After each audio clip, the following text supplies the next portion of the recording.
Exercise 1.1 का question number 5 solve करेंगे आज, जो कि बहुत महत्वपूर्ण प्रश्न है। प्रश्न है, जांच करें कि क्या किसी भी प्राकृतिक संख्या n के लिए 6 की पावर n 0 पर समाप्त हो सकता है। ये प्रश्न में पूछा गया है। प्रश्न का कहने का तात्पर्य है कि 6 की पावर n क्या 0 पर समाप्त हो सकता है। 0 पर समाप्त होने का मतलब ये रहा, क्या इकाई का अंक शून्य आ सकता है। इकाई का अंक फॉर एग्जाम्पल 6 की पावर n का मतलब है 6 की पावर 1, 6 की पावर 2, 6 की पावर 3।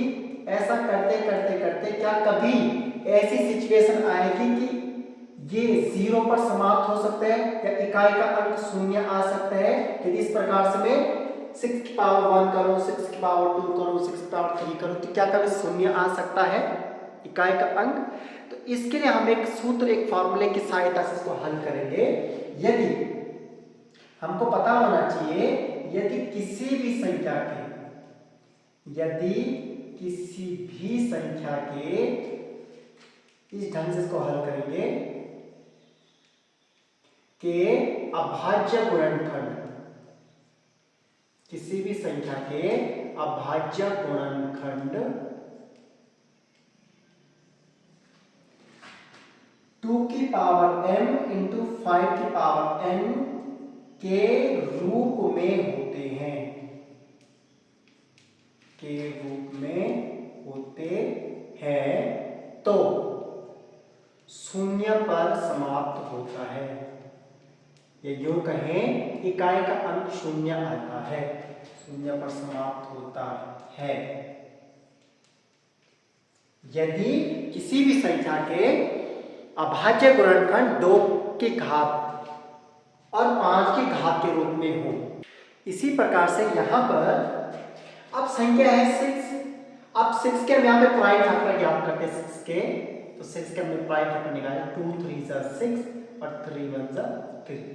अब 6 के जो प्राइम फैक्टर आ चुके हैं वो आ गए हैं 2 इंटू 3, यानी 2 की पावर 1 एंड 3 की पावर 1। तो यहाँ पे देखिए 6 के जो प्राइम फैक्टर आ रखे हैं वो 2 और 3 की पावर के फॉर्म में आ रखे हैं।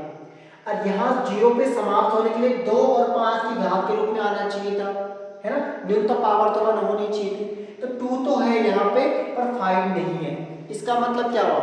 इसका मतलब ये हुआ कि 6 की आप पावर 1 2 3 नेचुरल नंबर पे जो भी रखिए तो वो शून्य पे, उसका इकाई का अंक शून्य पे कभी भी समाप्त नहीं हो सकता है।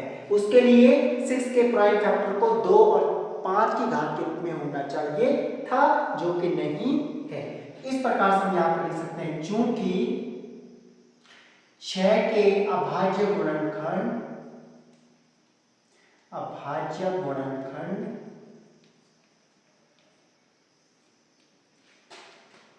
2 की पावर m इंटू 5 की पावर n के रूप में नहीं है, इसलिए 0 पर समाप्त नहीं हो सकता है। 0 पर समाप्त नहीं हो सकता है। इस तरह से हम अपने जवाब को लिखेंगे। बहुत इंपॉर्टेंट प्रश्न है, इसको देख के चलिए। इसके बाद क्वेश्चन नंबर 6 है, समझाइए कि 7 इंटू 11 इंटू 30 प्लस 30 एंड 7 6 भाज्य संख्याएं हैं। ये वाली संख्या भाज्य संख्या है और ये वाली संख्या भाज्य संख्या है। क्यों है? आपको इसका जवाब देना है कि भाज्य संख्या क्यों है। भाज्य तो है पर क्यों है, आपको इसका जवाब देना पड़ेगा। सबसे पहले समझना पड़ेगा कि भाज्य संख्या क्या होती है, अभाज्य संख्या क्या होती है। अभाज्य संख्या होती है जिनके केवल 2 ही फैक्टर होते हैं, जिनके केवल 2 ही फैक्टर होते हैं वो होती है अभाज्य संख्या। और भाज्य संख्या होती है जिसके 2 से ज्यादा फैक्टर होते हैं। 2 से ज्यादा 3 भी हो सकते हैं, 4 भी हो सकते हैं, 5 भी हो सकते हैं, ठीक है। पर कम से कम 2 से ज्यादा 3 फैक्टर तो होने चाहिए। 3 फैक्टर होंगे तो फिर भाज्य की कैटेगरी में आ जाएगा, ठीक है। उसी प्रकार से अब इसका हल इसको करते हैं, यहाँ पे लिखते हैं हल। पहली संख्या है 7 इंटू 11 इंटू 13 प्लस 30। अब यहाँ पे देखिए इन दो पदों पे कह सकते हैं आप 13 देखो 13 दोनों पे सेम डिजिट है, इसको हम कॉमन ले सकते हैं, इसको बाहर कॉमन ले लेते हैं। बाहर कॉमन लिया, यहाँ बचा 7, 30 तो बाहर आ चुके हैं, यहाँ बचा 7 इंटू 11 जो कि हो जाएगा 77 और प्लस यहाँ से 13 कॉमन आएगा तो यहाँ बचेगा 1। 13 इंटू 77 और प्लस 1 हो जाएगा 78। अब हम जानते हैं किसी भी फैक्टर का 1 तो होता ही है फैक्टर, 1 जो है हर एक संख्या का फैक्टर होता है 1, ठीक है। अब यहाँ पे देखिए इन तीनों संख्याओं को मल्टीप्लाई करने पे 30 तो फैक्टर हो गए होगा, पहला फैक्टर मिल गया फर्स्ट फैक्टर, 78 भी फैक्टर होगा दूसरा फैक्टर मिल गया और 1 भी फैक्टर होगा तीसरा। तो कितने फैक्टर मिल चुके हैं?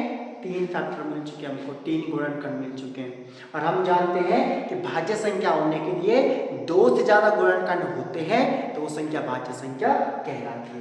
तो इस संख्या के भी 2 से ज्यादा गुणनखंड है, एक 13, 78 और 1 भी है, इसलिए ये भाज्य संख्या है। लिख देंगे क्योंकि 2 से ज्यादा गुणनखंड है, 2 से ज्यादा गुणनखंड है तो भाज्य संख्या है, भाज्य संख्या है। इसी प्रकार से दूसरा क्वेश्चन पे हल करना है।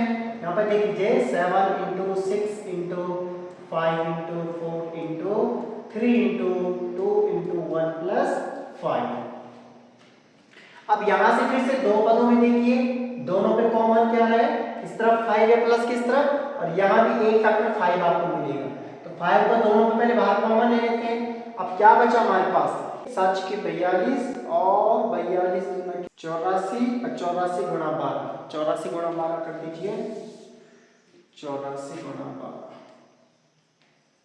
4 दूना 8, ठीक है, और 4 दूना 16, 4 दूना 4 20 का 0 हंस लगे तो 8 का 8 9 10 1008 प्लस यहां से 5 तो बाहर आ चुका है तो यहां बचेगा 1, तो क्या आ जाएगा 5 इंटू